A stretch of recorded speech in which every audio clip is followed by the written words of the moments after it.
We will start now with the first session, which is looking at critical to quality factors. And just for a bit of background, I'm sure you all know this, but just to make absolutely sure that everyone is clear where this is coming from.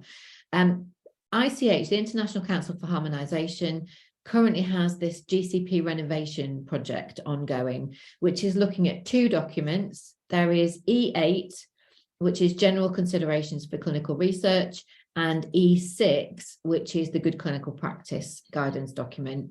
So the new version of E8, E8 revision 1 is now final, and that's where the critical to quality factors bit comes from. E6 is also being revised, and there will be more in there about critical to quality factors and risk assessment and risk-based approaches, because the critical to quality factors bit is really the first step in your risk assessment. There's loads more information on the ICH website, so if you want to know more, go and visit the ICH website and have a look at the GCP renovation project there. So that's where it's come from, and we did look at this in the last networking event, which was September, I think. And obviously, if you do need training on E8, you know where I am. So I can always provide more in-depth training if you need that. But one of the key things that's coming out of this new version of ICH E8, the General Considerations document, is this idea of critical to quality factors. So just to recap on what I mean by that, or what they mean by that, a critical to quality factor is an attribute of the study whose integrity is fundamental to the protection of human subjects, the reliability and interpretability of the study results, and also the decisions made based on those study results. So it's looking at those kind of fundamental GCP principles, participant protection and data quality. That's the reliability and interpretability of the study results. But it's also going beyond that and looking at the kind of outcome of the study as well. So why are we doing the study, and what decisions are going to be made based on that information? So, you know, it might be an approval, a regulatory approval, an authorization, a marketing authorization, or it might be prescribing decisions, that kind of thing, or it might be just the progression to the next phase of drug development. So it's thinking about what the purpose of the trial is as well, and how we best serve the purpose of the trial. So those are the critical to quality factors. They are the things that will allow us to protect our participants, create quality data, generate quality data, and also to meet the objectives of the study, basically, so that the decisions that are made are based on solid information. So that's the idea behind critical to quality factors. And you know, there are a lot of them that will be the same for all clinical trials. You know, adverse event reporting is always going to be critical to quality. Informed consent is always going to be a critical part of protecting study subjects. So there are some things that you kind of expect to be the same for all clinical trials. And then there will be other things that might be specific to a particular trial. So, you know, something to do with a particular endpoint or a particular assessment that needs to be done to reach an endpoint. Those kinds of things are going to be critical to quality factors. So the kind of framework that ICH E8 gives us for critical to quality factors and identifying and managing them are here. So having a culture which supports open dialogue, and that should include all those stakeholders. So it talks there about engaging stakeholders in design. So that open dialogue needs to include anyone who has a stake in the trial. So we'll include sponsor internal stakeholders, so data management, statistics, monitoring, all of those kinds of people, but also external stakeholders. So patient groups, physicians, vendors, maybe regulatory authorities, maybe. So making sure that all the relevant stakeholders are involved in trial design and in identifying those critical to quality factors. It's a focus on essential activities. And the other part of E8 is about quality by design.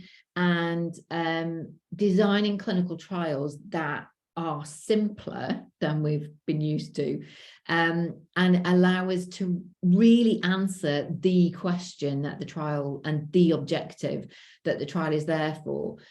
So focusing on essential activities that support primary endpoints, really, rather than getting bogged down in all of the other stuff that we've routinely seen. You know, you've got secondary endpoints, you've got tertiary endpoints, you've got exploratory endpoints, and it all makes everything much more complex and much more likely to go wrong.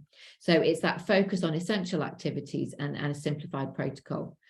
And then those critical to quality factors that we identify through all of this process need to be periodically reviewed so that we make sure that we are addressing the essential activities and we are managing those critical to quality factors, and that we have got them right and they are the things that really matter, because it's going to be a little bit of guesswork to begin with, I think. And then all of this needs to be supported by a protocol which is feasible in operational practice. So that's where the quality by design bit comes in, and the two need to go hand in hand. So that's the kind of framework, if you like, that the document gives us for critical to quality factors. And that's in section 3.3 of ICHE 8. And then in chapter 7, it talks about identifying critical to quality factors, and it gives you a long list of considerations for critical to quality factors. And again, it's the same kinds of things that I've already mentioned, things like adverse event reporting, primary endpoints, efficacy assessments, protection of subjects. You know, critical processes to give us those endpoints, that kind of thing. The other thing that we need to be aware of is that these critical to quality factors that we identify will need to be described in the clinical study report. So the update to E6, that R2, E6 R2, ICH GCP, the current version, that talks about the quality tolerance limits, which is again part of the risk assessment, and they now have to be described in the clinical study report, and certainly a breach of a quality tolerance limit needs to be outlined in the protocol and explained and described. And this is kind of taking it back a step almost, to saying that, because before we identify the quality tolerance limits, we need to know the critical to quality factors, and then we can assign those limits to them. So the critical to quality factors now will also need to be described in the clinical study report. So it is something that we are going to have to do, and that we will need to then put into the clinical study report as well. So what they are saying in this chapter again is that there should be proactive cross-functional discussions and decision-making at the time of study planning. So this is something that we do right from the beginning when we're designing the protocol, as we are doing our consultation, which is now required with patient groups, with investigators, and then also obviously with our internal stakeholders as well. So that's chapter 7, is about the process and the advice for identifying critical to quality factors. Now, obviously, this is kind of a new thing for the industry, and so I'm working with some of my clients in how to actually do this, how to implement this. And I think it's another thing that's a bit of a steep learning curve. And I think it's something that we've often kind of done informally before, but we've now got to formalize it and document it and have the process for it. So there are various additional resources that are being published to support people with integrating these kinds of things. So these are, I just want to give you some examples of the resources that are out there, and we will, when we send out the handout, we'll also give you some links for these as well. And when I post the videos on YouTube, I'll put the relevant links in the comments as well. So there are a couple of organizations, kind of global trial support organizations. There's Transcelerate. If you don't know Transcelerate, they're a consortium of pharma and biotech companies that have kind of developed this Transcelerate Transcelerate Biopharma Inc. And they provide resources to support the industry, and they kind of work together to facilitate clinical trials. And so they've issued new resources. They've got a new page which is all about implementing ICH E8R1, and then when it comes, they'll include resources for E6R3 as well. So it's just to help you implement these new guidance documents. So what they've got in there, they've got an infographic which basically summarizes the requirements from ICH E8. And then there are various resources around operationalizing, as they say. It's an American organization, so they use the term operationalizing. So there's a tool about stakeholder engagement. So looking at how to involve patients in trial design, how to involve investigators and physicians in trial design. And then there's a culture and engagement resource pack. And then there is a CTQ resource. So I'm going to give you a little bit of a flavour of that CTQ resource in a minute. So the critical to quality factors.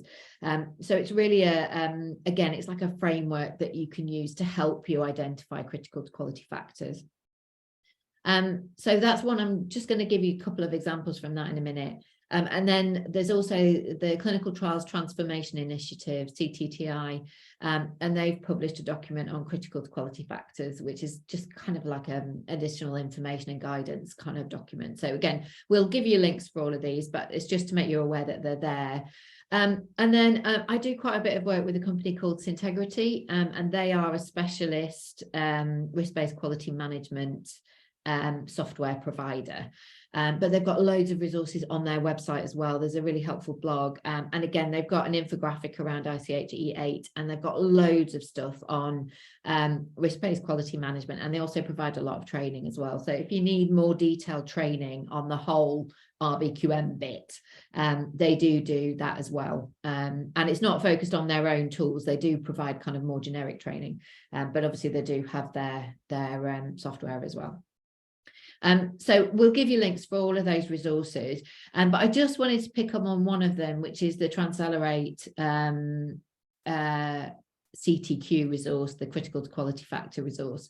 So this is just some examples of things that might be critical to quality factors. There's loads more detail around this if you look at the tool, but these are just some examples of things that you might want to have a look at. So patient safety data, is it complete? Is it consistent? Have we got timely adverse event collection?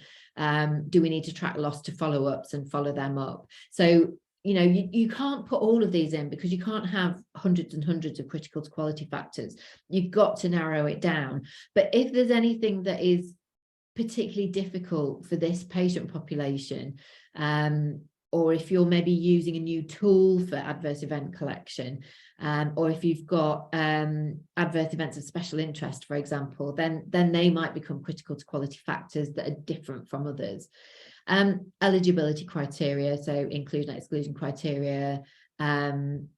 Is the patient population that's enrolled properly eligible? You know, are there issues around that? IMP management, what treatment are we giving the patients, how are we planning the intervention, what happens when patients discontinue, because, you know, there might be issues around withdrawal or that kind of thing.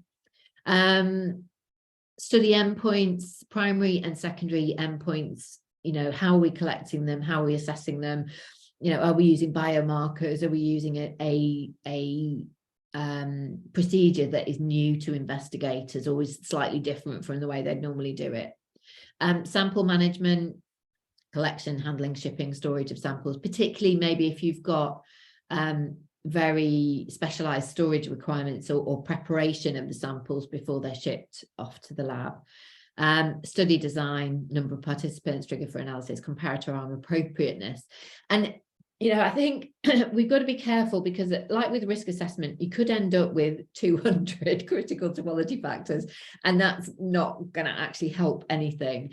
It is really about narrowing it down and thinking what is different for this clinical trial, which is going to make it harder, and what are the things that we absolutely have to get right in order to meet our endpoints. So that's a little bit of kind of background on critical to quality factors.